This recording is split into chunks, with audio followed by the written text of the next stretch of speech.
Okay, good afternoon. We will discuss the PRESC model.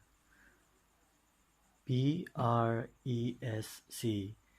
model for solving word problems. So why PRESC? So we have 5 letters PRESC. So that will be the 5 sections of this model or 5 steps. So we have P for the problem and R for representation, E for equation, S for the solution, then C for checking. So what's inside each of these? So let's start with problem. So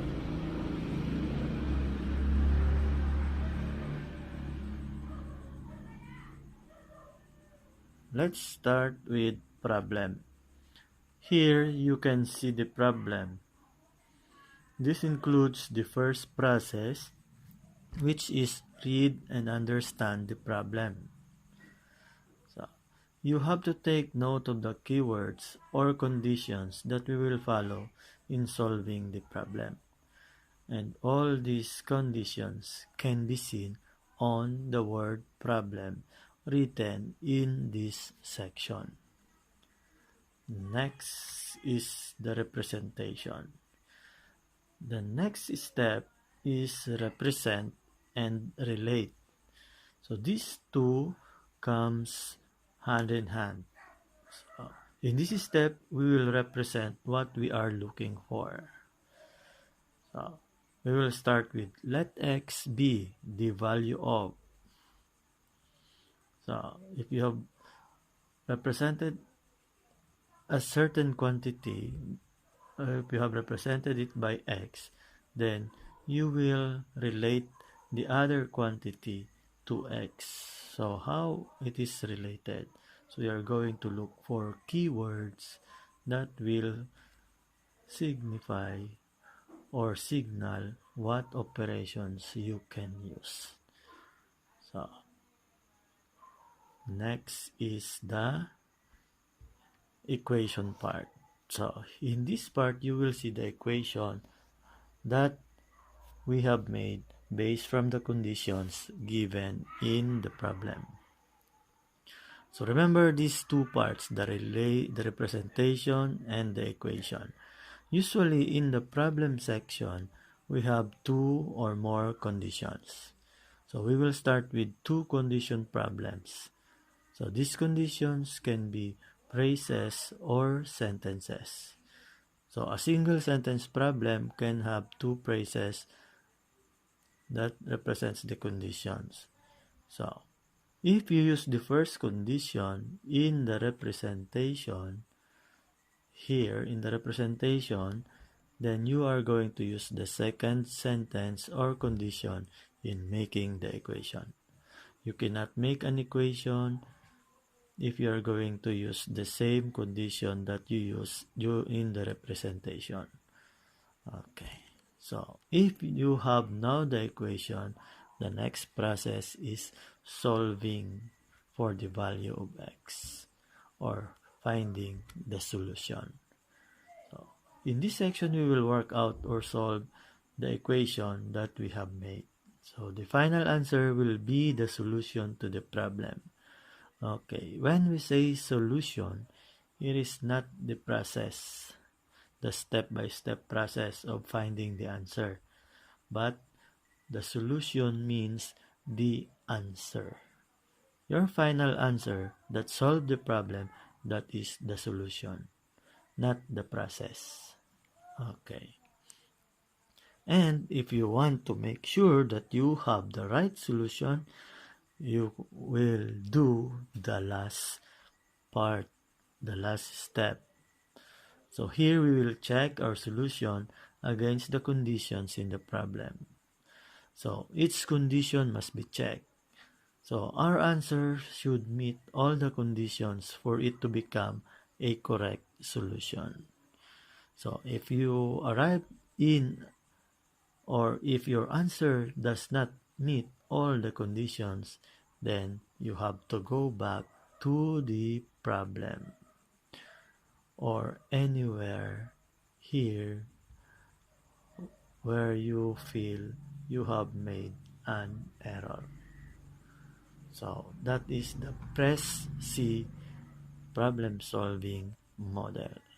So we will try this model using the actual word problem. Let's have the first problem or the second unit in our subject, which is solving number problems. So here we are going to use the PRESC model. So this is what the PRESC model looks like using the actual problem.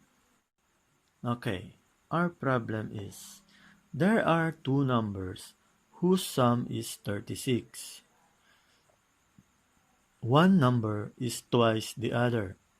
What are the numbers? So here you can see three sentences. The first two sentences are the conditions, and the last sentence is the question. So this tells what we are going to look for, the question. Okay, so how are we going to use these conditions? Okay, let's do the representation. So we represent x as the smaller number. So why smaller? Because we have two numbers. So we can also represent using first number. So instead of smaller. But since we use smaller, we can easily check if our answers are correct even without checking. Why? Because if your smaller number is greater than the other, then you are wrong. So, okay. So in this representation, we will use the the second sentence, because this sentence is easier to represent and relate. So we will use the sentence one number is twice the other. Okay, in representation. So if the smaller number is x, so this is one number, so the other is twice. So meaning the bigger number is twice the smaller number. So you cannot interchange these two, because your x cannot be bigger than 2x. So that's the representation. We represent x as the smaller number, and the other number is twice, so the bigger number is 2x. Then we have the equation. So since we use the second sentence in the representation, we will use the first sentence in the equation.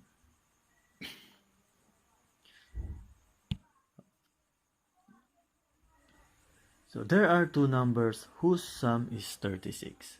So our keyword here is sum. So sum denotes addition. So what we are going to do is add the two numbers, and it will result to 36.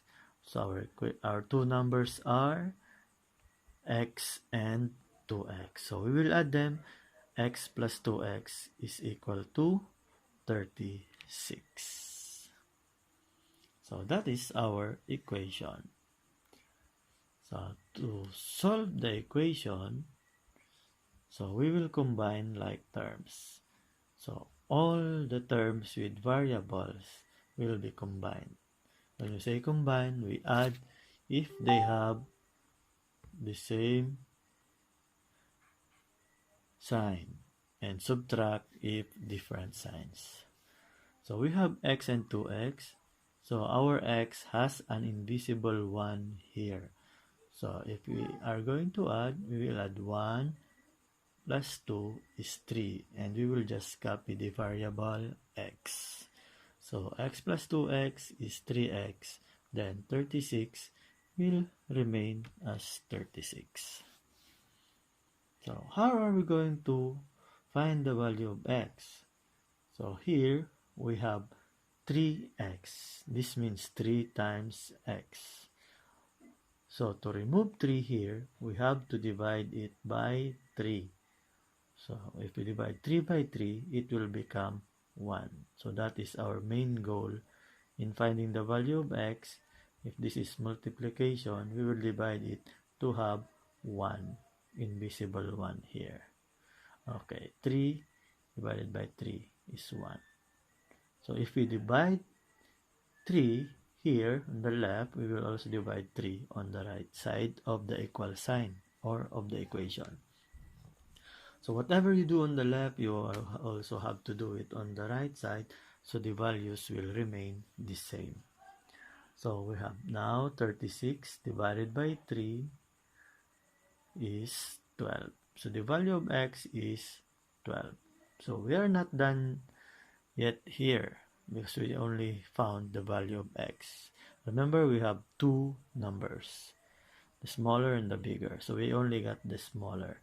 So the bigger, as represented, is 2x. So we will have to find the value of 2x. So we will use now the value of x, which is 12. So 2 will become 2 again, and x will be replaced by 12. So 2 times 12 is equal to 24. So this means 2x is equal to 24. Or the bigger number is 24. The smaller number is 12. So here's our answer. X is 12, 2x is 24. Now we will do the checking. So to check,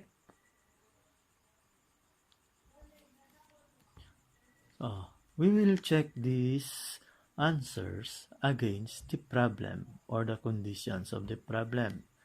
So the condition. So again, we will start with one number is twice the other. So 12 is twice, one number is twice the other. So 24 is 2 times 12. So we will check if 2x is equal to 24.